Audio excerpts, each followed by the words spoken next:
CM Revanth Reddy పాలన దారుణంగా ఉందన్నారు BRS working president KTR.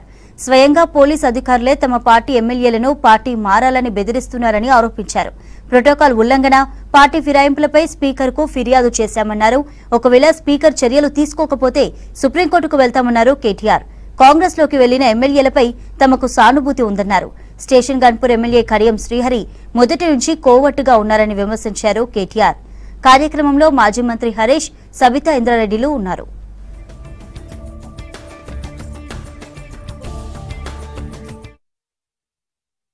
Speaker గారికి గుర్తు చేశాం. మేము మార్చి 18 నాడు దానం నాగేందర్ గారి పిటిషన్, మొట్టమొదటి పిటిషన్ మేము ఇచ్చింది. ఆ రోజు స్పీకర్ గారికి స్వయంగా వారి చేతులకు అందజేయడం జరిగింది. ఈ రోజు మొత్తం మిగతా 9 పిటిషన్లు కూడా బై హ్యాండ్ ఇచ్చాము. ఇంతకంటే ముందే దాదాపు ఒక 7 పిటిషన్లు మేము by email, by registered post, by WhatsApp కూడా స్పీకర్ కార్యాలయానికి పంపించాము వివిధ తేదీల్లో. కాబట్టి స్పీకర్ గారికి ఈరోజు మేము విజ్ఞప్తి చేసింది ఏమంటే, మీరు వెంటనే నిర్ణయం తీసుకోండి. ఇప్పటికే 4 నెలలు దాదాపుగా కావస్తా ఉంది. మరి 3 నెలల్లో నిర్ణయం తీసుకోవాలని చెప్పి మరి అక్కడ సుప్రీంకోర్టు తీర్పు ఉంది. దయచేసి స్పీకర్ గౌరవాన్ని, శాసనసభ గౌరవాన్ని కాపాడండి. ఈరోజు గౌరవ స్పీకర్ గారిని కలవడం జరిగింది. కాంగ్రెస్ ప్రభుత్వం వచ్చిన తర్వాత ప్రతిపక్ష ఎమ్మెల్యేల నియోజకవర్గాల్లో జరుగుతున్న కార్యక్రమాలలో ప్రోటోకాల్ ఉల్లంఘన ఏదైతే జరుగుతూ ఉందో దాన్ని స్పీకర్ గారి దృష్టికి తీసుకురావడం జరిగింది. తప్పకుండా మా హక్కులను హరిస్తున్న సందర్భంలో మీరు మా హక్కులను కాపాడాలని గౌరవ స్పీకర్ గారికి విన్నవించుకోవడం జరిగింది.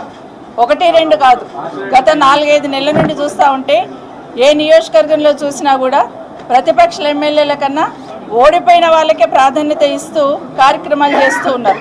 షాది ముబారక్ కానివ్వండి, దేవాదాయానికి సంబంధించిన బోనాల పండుగ చెక్ కానివ్వండి, రైతు బీమా లాంటి కార్యక్రమాలు కానివ్వండి, అవన్నిటికీ ఏదైనా కూడా బీజం వేసింది ఎవరంటే కేసీఆర్ గారని రాష్ట్ర ప్రజలందరూ కూడా తెలుసు.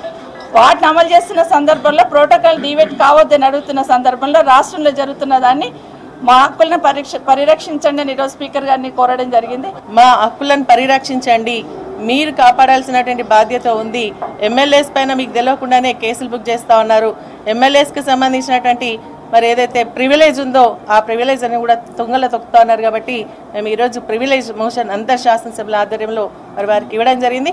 ఈ రాబోయే శాసనసభ సమావేశాల లోపల ఓడిపోయిన అభ్యర్థులను హౌస్కు పర్మిట్ చేయరు, వాళ్ళని కూడా అలౌ చేయరు అని చెప్పిన. అక్కడ ఎంత ఉంటా ఉన్నారు, ఇక్కడ కూడా ఉంటే బాగుంటుంది, హౌస్కు బాగా మర్యాద ఉంటుంది అని చెప్తే మీ ఆవేదన ఏందో చెప్పండి. నేను మాత్రం ఎంత మటుకు అయితే యాక్షన్ తీసుకోవాలో ఖచ్చితంగా తీసుకుంటానని బాగా సీరియస్గా నేను చెప్పడం జరిగింది. ఇన్ కేస్ అటువంటి ఇట్లా కాకుంటే ఫైనల్లో మేము కోర్టుకు కూడా వెళ్ళాలని డిసైడ్ చేసుకుంటాము, కోర్టుకు వెళ్తాం.